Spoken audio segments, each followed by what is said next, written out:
Le Geek du Nord s'est habillé propre pour recevoir un invité dans les bureaux de CCAP. C'est rare que je fais ça. Jimmy Dorion, un gars de Québec, créateur du jeu Golfi, mais aussi concepteur de d'autres jeux. Vous venez de nous présenter, dans le fond, des prototypes. Et ça, c'est rare qu'on fait ça aussi.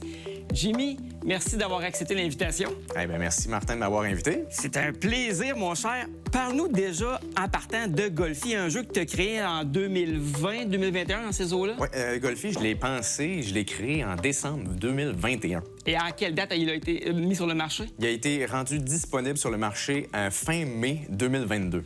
Parle-moi de Golfi. C'est quoi ça, Golfi?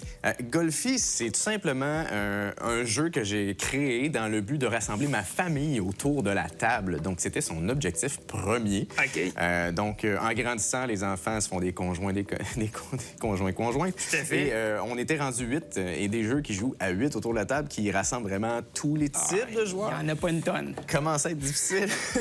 Puis pourquoi le sujet du golf? Es-tu un amateur?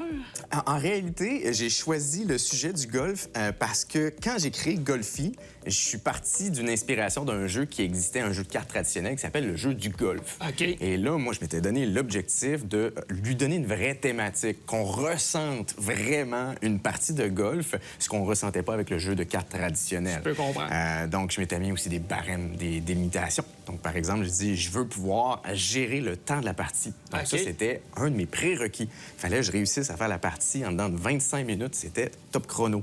Et ça a fonctionné. Ça a fonctionné. Ben oui, mais il faut faire cogiter la matière grise. Et tu me parles tout à l'heure, vous étiez 8, donc c'est un jeu qui peut jouer à de nombreux joueurs. Là. Exactement. On peut autant jouer seul, donc c'est un jeu solitaire, autant qu'on peut jouer jusqu'à 8 joueurs.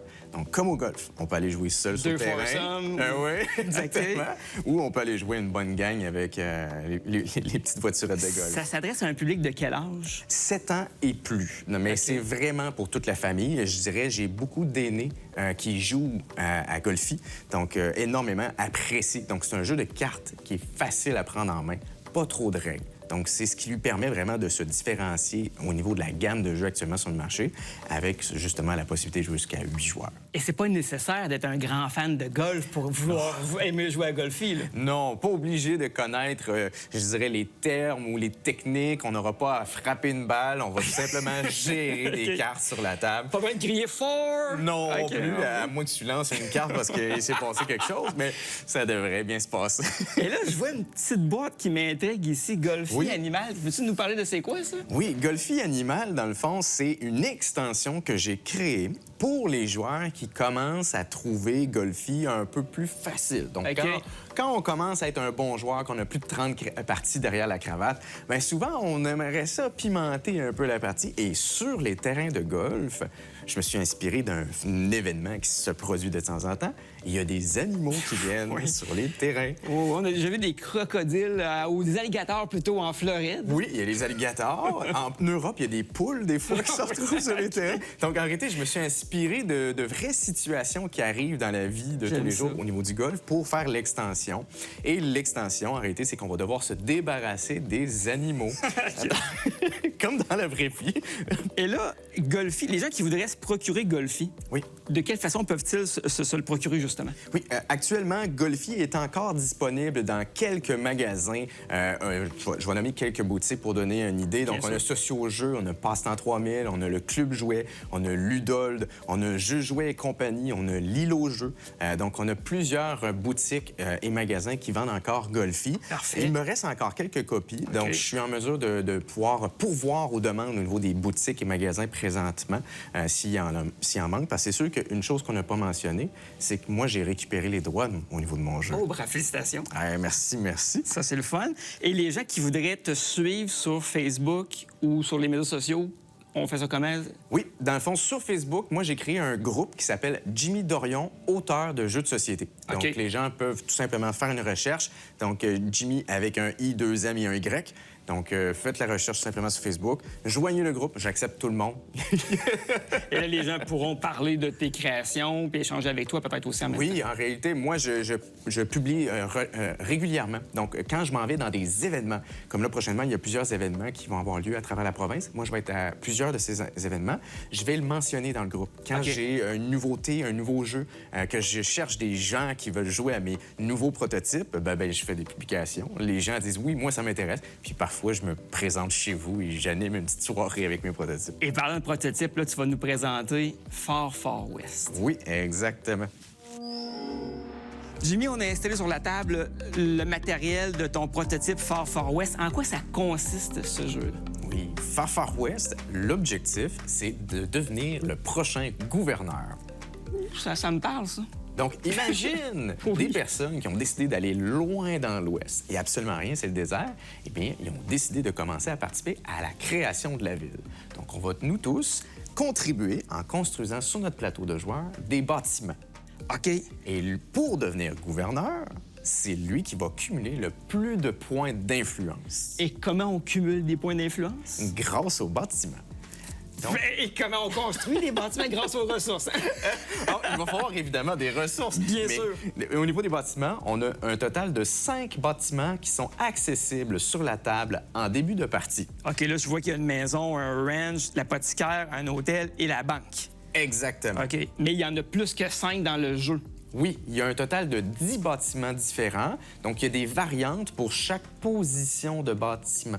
D'accord. Donc, par exemple, la maison, je l'ai annotée A1. Donc, OK. j'ai aussi un bâtiment qui est A2. A2. Donc, au niveau de moi, ce que je suggère aux gens de commencer avec les bâtiments 1 et ensuite, ils peuvent faire une partie avec les bâtiments 2 et ensuite, ils peuvent s'amuser et À les mélanger. mélanger.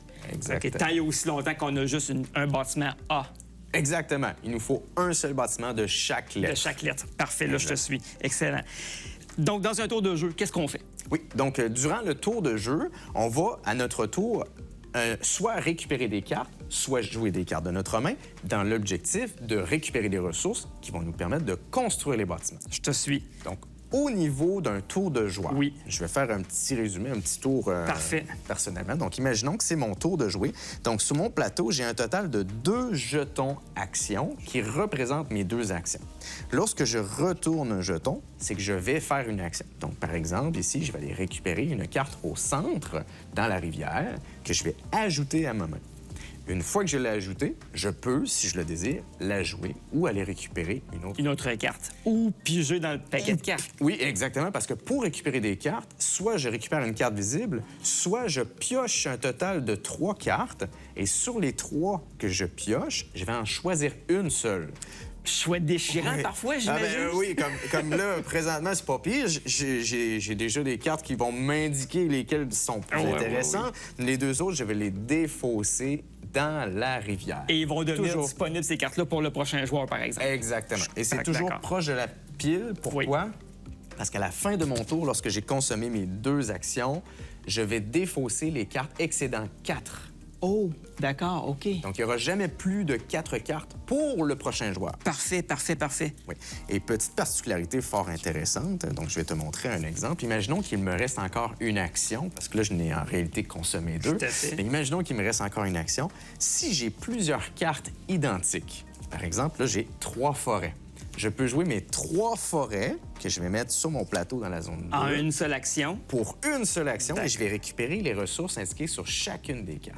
Donc, dans le cas présent, tu récupérerais 9 bois. Exactement. Ce qui va te permettre de presque construire une maison. Presque. Qui nécessite 12 bois. Exactement. Et quand tu la construis, tu prends un des jetons qui est sur la carte maison, tu la places sur ton plateau de jeu. Exact. Et ça te donne des bonus. Exact. T'as tout compris? Hein? Pas Ah oui. pire? Ça s'adresse à un public de quel âge, Far Far West? Moi, je suggère fortement 10 ans et plus. D'accord. Mais c'est accessible vraiment familial, dans le sens que c'est un jeu qui va avoir de la réflexion, mais si les gens ont déjà joué à Catan ou Ticket to Ride, qui est les aventuriers du rail, ce sont des joueurs qui vont trouver le jeu très accessible. Très accessible. Et Et facile. la durée moyenne d'une partie? 45 à 60 minutes. Et où en es-tu rendu dans le processus créatif de ton jeu? Au niveau du processus, je constate que je suis environ à 98 %. Donc là, je présente le jeu lors d'événements, donc je le fais jouer, dans le but de voir s'il y a des éléments qui ressortent. Par exemple, dernièrement, j'ai eu un commentaire qui disait « Ça serait intéressant d'avoir sur le plateau de joueurs les dessins des jetons actions supplémentaires qu'on peut récupérer pour indiquer c'est quelle action que le jeton me donne. » Je comprends. C'était un commentaire éclairant. Ah oui, c'est un très bon commentaire que j'ai appliqué. Et ensuite, le futur du jeu, c'est quoi? Oui, par la suite, je vais aller avec une campagne de sociofinancement. Donc, pour les gens qui veulent me suivre et encourager, sur mon groupe Facebook, Jimmy Dorion, auteur de jeux de société. Tu vas mettre je les vais liens l'annoncer. éventuellement. Exact. Et ça va te permettre d'aller en production de matériel, donc, et Exact. éventuellement à la vente. Eh oui, je souhaite de tout mon cœur que ce jeu soit dans tous les magasins au Québec. Je te le souhaite ardemment, mon cher Jimmy. Et là, maintenant, tu vas nous parler de ton prochain concept que tu as imaginé récemment, je pense. Ça s'appelle Boboom. Exactement. Je vais te présenter Boboom. Récemment, tu as créé un jeu qui s'appelle Boboom. Oui. C'est quand, ça, récemment? Ça fait même pas 2 semaines. Alors, c'est quasiment une primeur qu'on présente aujourd'hui. Oh oui, sincèrement, il y a quelques personnes qui l'ont vu au Délirium ludique. OK. Mais à part de ça, pas grand monde. Alors, c'est quoi? Oui, donc Boboom, c'est un jeu que j'appelle expéditif. Oui, j'aime ça déjà. Imagine des personnages sur des ballons qui veulent tous aller sur la case au centre. Qui est représenté par une couronne. Exactement. Donc, le but, c'est de remporter la couronne. D'accord. Un peu comme le roi de la montagne, là, quand on jouait quand on était jeune. C'est vraiment un jeu du roi de la montagne parce qu'on va se pousser, tu vois. En plus, bon, OK, déjà, je suis vendu. OK. Exactement. Donc, chaque joueur va avoir un total de 10 cartes. C'est les mêmes cartes dans tous les paquets. Parfait. Par contre, on va les mélanger au hasard, puis on va en piocher 4. OK, donc on pioche 4 cartes. Exact. Ça fait notre main. Ça fait la main pour la manche 1. Parce qu'il va y avoir 2 manches par tour. Parfait. C'est bon. Sur les 4 cartes, Oui. tu vas en sélectionner 3 que tu vas jouer ce tour-ci et tu vas tout de suite choisir l'ordre de leurs actions. Oh, OK, ça demande une réflexion. Là. Exactement. Tu vas avoir une réflexion à faire. Pour Parce qu'il y a t'aider, une de ces cartes-là que je dois acheter. Là. il y en a une que tu ne joueras pas. Donc, tu vas littéralement Puis la elle revient défausser. pas dans mon paquet, là. Elle vient pas dans le paquet. OK, parfait. Oh oui. OK, fait, présumons que j'en jette une. Présumons que tu en Oui. jettes une. Tu vois, moi, j'ai pas acheté la bonne, je vais en acheter une autre. Allez, mais toi, tu vas gagner, là. Tu connais mieux ton Ah, ben jeu. non, que mais moi. ça veut rien dire. Tu vas voir, ça veut rien dire. En réalité, c'est le jeu que j'ai créé que j'ai le plus faible pourcentage de victoire. Ah oui, Ça OK, peut bon, te consoler. parfait, super. Alors, vas-y. Fait que là, je regarde un peu, parce que là, ce qu'on comprend, sur chaque carte, il y a un petit dessin qui nous indique un chemin à parcourir. Oui, soit un chemin, dans le fond, un déplacement, Oui. soit ça va être un personnage avec un bouclier. Ça veut dire que tu ne bougeras pas. Il n'y a personne qui peut te faire bouger ce tour-ci. Et ce que je trouve intéressant, c'est qu'il y a une explication également. Fait que non seulement on a un visuel, mais on a le texte qui explique l'action. Exactement. Et je vois qu'il y a des petits chiffres. Ils sont super importants En quoi? parce que les chiffres vont déterminer l'ordre de jeu. Donc, OK. c'est pas toujours toi, Martin, qui va commencer la partie. Bon, ben là. C'est les cartes qui vont le décider. OK, présent. Donc, on fait un exemple? Oui. Parfait. J'ai Donc, moi, choisi je vais mes cartes. faire, J'ai mis un ordre, disons, un peu hasardeuse. Là. C'est parfait. Donc, puis pour nos amis qui sont absents, on va leur faire jouer des cartes aléatoires. OK? Parfait, ça me va. Ça te convient? D'accord. Parfait. Donc, on va tourner la première Donc, carte. chaque joueur, on tournerait simultanément nos cartes. Exactement. Donc, on tourne la première carte qu'on a décidé qui serait la première. Là, je te suis. Et là, on va activer dans l'ordre des chiffres. Donc, présentement, on a un 2 et un 2. Donc, ce sont les 2 plus bas chiffres. OK. Donc, le rouge et le jaune vont bouger en même temps. Donc, s'il y avait eu un 1, la carte 1 aurait joué avant toutes les autres. Exactement. Parfait. Et en cas d'égalité, En gars le mouvement se fait, comme tu l'as dit, en simultané. en simultané. Et là, on va voir, est-ce qu'il y a un impact? Est-ce que tous les deux, on va aller sur la même tuile? OK. Là, présentement, non. Non, Ça va effectivement. bien? Fait que la Oui. licorne, ton personnage, tu vas pouvoir l'avancer. Oui. Mais moi, je vais me Dans le déplacer. sens de la flèche. Exactement. Donc là, parce que j'ai choisi une carte qui me fait déplacer d'une case vers l'avant, je vais sur la couronne. Exact. Mais je ne l'ai pas gagné encore. Non, tu l'as pas encore gagné parce qu'il nous reste 2 cartes à retourner. Donc, OK. on retourne tous. Excuse-moi, on va terminer vert et bleu. Oui. Donc, vert, lui, se déplaçait vers la droite et poussait un adversaire s'il y avait S'il lieu. y avait lieu, Et OK. tu sais quoi, je suis pas chanceux. Moi, j'ai le dauphin qui s'en va vers la gauche et qui pousse. Donc, je me retrouve en dehors En du dehors. plateau. Fait que, tu sais quoi, je jouerai même pas mes 3 T'es dernières éliminé cartes. Je pour peux le pas restant de gagner la manche. couronne. Je Exactement. comprends. OK. Et là, on retourne la prochaine carte de chaque joueur. Voilà. Et on va faire encore une fois Là, il y a dans l'ordre. Là, il y a des 2 ici. Exactement. Donc, Donc, le bleu bleu- veut aller à gauche, mais il est à l'extrémité. Lui, il a joué une carte qui fait que ça rebondit si jamais il atteint un mur ou un personnage.